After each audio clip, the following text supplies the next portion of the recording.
Hi అందరికీ. ఈరోజు morning అయితే మా పిల్లలకి ఖాళీ పులిహోర కట్టించినాను కదా. ఇప్పుడు మధ్యాహ్నం లంచ్లోకి అయితే దోసకాయ కర్రీ చేస్తున్నాను. దోసకాయనైతే ఇలా సన్నగా కట్ చేసి అయితే పెట్టుకున్నాను. ఇక్కడ ఒక 2-3 టమాటాలు కూడా కట్ చేసి పెట్టుకున్నాను. ఇక్కడ వచ్చేసి ఒక ఆనియన్ కూడా కట్ చేసి పెట్టుకున్నాను. ఇప్పుడు దోసకాయ కర్రీ ఎలా చేయాలో చూపించేస్తాను. ఇక్కడ వచ్చేసి ఆయిల్ అయితే వేడైపోయింది. కొద్దిగా జీలకర్ర ఆవాలు అయితే వేసుకుంటాను.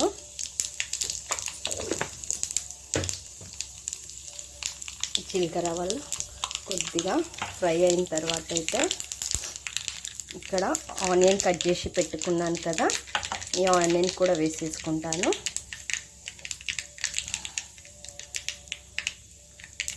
ఇప్పుడు జీలకర్ర ఆవాలు వేడైపోయింది. ఇప్పుడు ఆనియన్ అయితే వేసుకుంటున్నాను. ఇప్పుడు ఈ ఆనియన్ అయితే కొద్దిగా కలర్ అయితే వచ్చే వరకు అయితే ఫ్రై చేసుకుంటాను.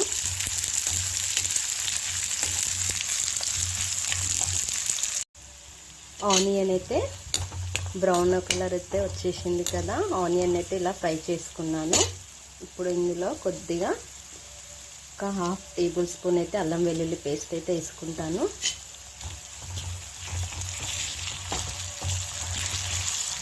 ఇది కొద్దిగా ఇట్లా ఆయిల్లోనైతే ఫ్రై చేసుకోవాలి. అల్లం వెల్లుల్లి పేస్ట్ స్మెల్ రాదు ఇట్లా ఫ్రై చేసుకుంటే. ఇప్పుడు వచ్చేసి ఇందులో మనం సన్నగా కట్ చేసి పెట్టుకున్న దోసకాయలు కూడా వేసుకున్నాలి. ఇది కొద్దిగా ఆయిల్లో ఫ్రై చేసుకుందాము. ఇట్లా ఆయిల్లో వేసుకుంటే తొందరగా ఫ్రై అయిపోతుంది. ఒక 5 మినిట్స్ అయితే నేను ఇట్లా ఆయిల్లో ఫ్రై చేసుకుంటాను. ఇప్పుడు దీనికి మూత అయితే పెట్టేసుకుందాము. దోసకాయ ఫ్రై అయిపోయింది. ఇప్పుడు టమాటా కూడా వేసేసుకుంటున్నాను. ఇప్పుడు ఈ టమాటా కూడా ఇందులోనే మెత్తగా ఉడకబెట్టుకుంటాను. ఇట్లా ఆయిల్లోనే తొందరగా ఉడికిపోతుంది. కొద్దిగా ఇది టమాటా అయితే ఉడకబెట్టుకొని ఇందులో నేను మొత్తం ఉప్పు కారం అన్నీ అయితే వేసుకుంటాను. ఫస్ట్ కొద్దిగా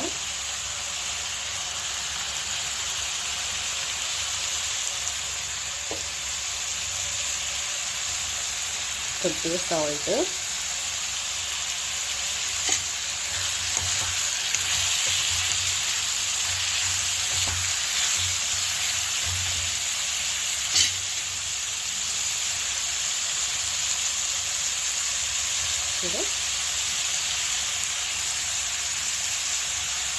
కారం కూడా వేసుకుంటున్నాను. కొద్దిగా కారం వేసుకుంటేనే బాగుంటుంది.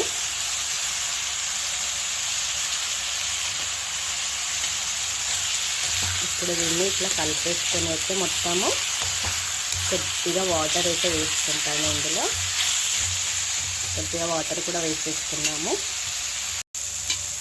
ఇప్పుడు టమాటా కూడా ఇందులో ఉడికిపోయింది కదా. నేనైతే కొద్దిగా వాటర్ అయితే వేసుకుంటున్నాను. కింద మాడకుండా అడగంటుతుంది కదా.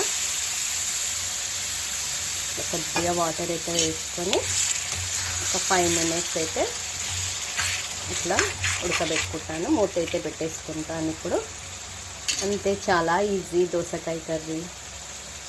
మీరు కూడా ట్రై చేయండి. మళ్ళీ చూపిస్తాను. ఇది దగ్గర అయిన తర్వాత,